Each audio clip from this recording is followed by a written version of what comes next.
Tem mais, viu, dados dessa pesquisa, porque também simulou cenários para as eleições presidenciais do ano que vem, perguntando assim, ó, em quem você votaria se a eleição fosse no próximo domingo?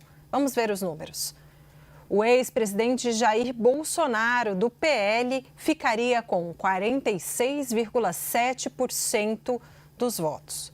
O presidente Lula, do PT, teria 43,9% das intenções. Ciro Gomes, do PDT, 3,8%. Simone Tebet, do MDB, ficaria com 2,1%. Outro candidato que concorreu na eleição de 2022, 0,7%. Não sabe, 0,3%. Votos brancos e nulos somam 2,5%, Yuri Pita. Bom, vamos trazer o Pedro Venceslau se juntando a nós aqui no 360. Muito boa tarde, meu caro. Queria ouvi-lo, né, do quanto as duas situações estão associadas.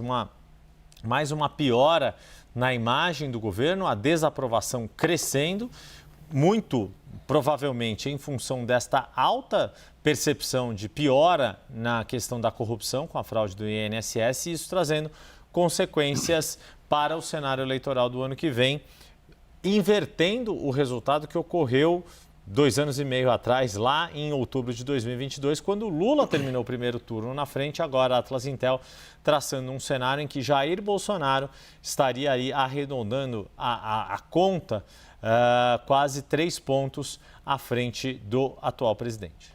Boa tarde agora com calma, Débora e Yuri.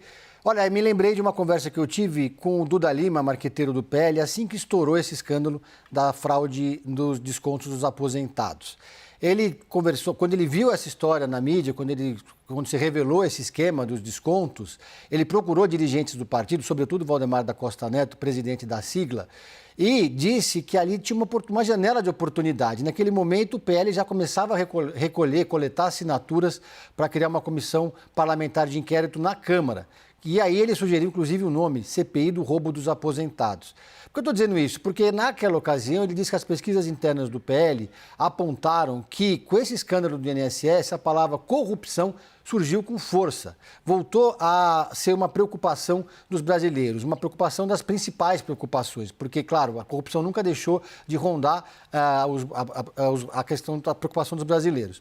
Então, o PL começou a bater muito nessa tecla e começou a fazer uma ofensiva nas redes sociais, os parlamentares, as lideranças, e sempre remetendo a uma conexão entre o governo federal e ao escândalo da fraude do INSS. Numa disputa de narrativas, claro, o governo federal tentando empurrar essa história para a gestão de Jair Bolsonaro, porque foi na gestão anterior que começou esse esquema, que ele começou a ser articulado, mas foi na gestão atual do presidente Lula que o esquema chegou aos seus maiores números.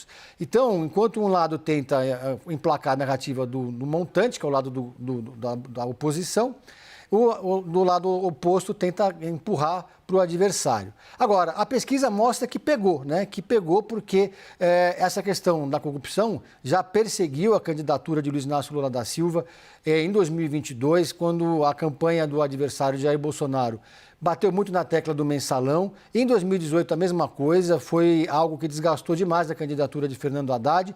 E desde o mensalão, esse é um tema que é uma sombra para o Partido dos Trabalhadores e para as candidaturas petistas.